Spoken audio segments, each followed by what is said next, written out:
Question ये है कि जैसे पेशेंट को स्ट्रोक आता है या कोई पैरालिसिस वगैरह होता है, तो हमें फ़ौरन क्या करना चाहिए? देखिए, इस सवाल का जवाब देने के लिए सबसे इम्पॉर्टेंट चीज़ तो ये है कि आपको पता होना चाहिए कि आपके पेशेंट को स्ट्रोक हुआ है।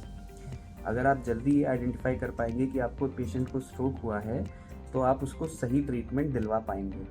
सबसे बड़ी समस्या ये होती है कि पेशेंट्स के साथ वालों को या जनता को, आम जनता को यही नहीं पता होता कि स्ट्रोक के सिम्टम्स क्या हैं। तो सबसे पहले मैं स्ट्रोक के सिम्टम बताऊंगा। स्ट्रोक के सिम्टम्स ऐसे होते हैं कि किसी भी व्यक्ति में एकदम से, मतलब बहुत ही शॉर्ट ड्यूरेशन में एकदम से कुछ ऐसे सिम्टम्स आ जाएं, जैसे जिसको हम लोग बी फास्ट के नाम से भी जानते हैं। इसमें मतलब बी फॉर बैलेंस, चलने में समस्या हो, बैलेंस में समस्या हो। ई फॉर आई, देखने में समस्या होने लगे।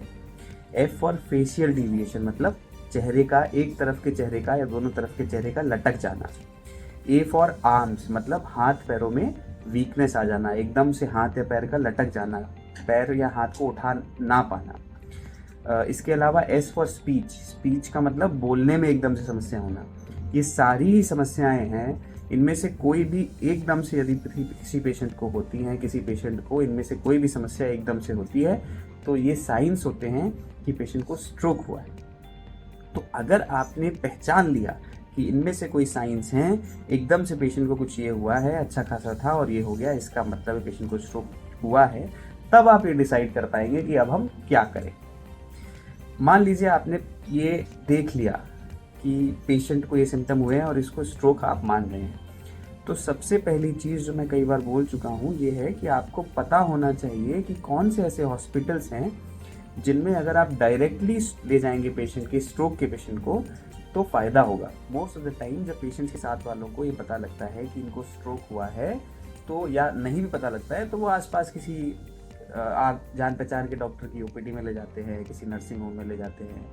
वहाँ से उनको सीटी स्कैन लिखा जाता है, 2-4 घंटे सीटी स्कैन कराने में लगते हैं, फिर उसकी रिपोर्ट आने में लगते हैं, फिर अगले दिन पेशेंट उसी ओपीडी में वापस पहुँचता है और दिखाता है और डॉक्टर को पता लगता है कि ये तो स्ट्रोक हुआ है, अब कुछ नहीं हो सकता है। इसीलिए आपको ये पता होना बहुत ज़रूरी है कि यदि आपके जान पहचान के किसी भी पेशेंट को, किसी भी रिलेटिव को स्ट्रोक हो, तो आसपास एक चिन्हित स्ट्रोक रेडी हॉस्पिटल आपके दिमाग में होना चाहिए। स्ट्रोक रेडी हॉस्पिटल क्या है मैं पहले भी बता चुका हूँ, लेकिन फिर से बताता हूँ। स्ट्रोक रेडी हॉस्पिटल मतलब जहाँ पे जब आप पहुँचे हैं तो स्ट्रोक को पहचानने की, स्ट्रोक को डायग्नोज करने के सारी चीज़ें हों, स्ट्रोक को ट्रीटमेंट देने वाली सारी स्पेशलिटीज़ और सारी मॉडर्न इक्विपमेंट्स हो। मतलब एक इमरजेंसी जगह हो जहाँ पे जाते ही साथ वाले जो वहाँ पे डॉक्टर्स होंगे वो पहचान लें कि ये स्ट्रोक है। उसके बाद उनके पास खुद का सीटी स्कैन या एमआरआई हो, जो तुरंत ही सीटी स्कैन एमआरआई हो जाए। उसके बाद उनके पास न्यूरो इंटरवेंशन रेडियोलॉजिस्ट, न्यूरोलॉजिस्ट और न्यूरोसर्जन्स हों जो ट्रीटमेंट दे पाएँ। साथ ही साथ थ्रोम्बोलिसिस की सुविधा, जो इंजेक्शन देते हैं जिससे क्लॉट गल जाता है, वो हो, और कैथ लैब की सुविधा हो।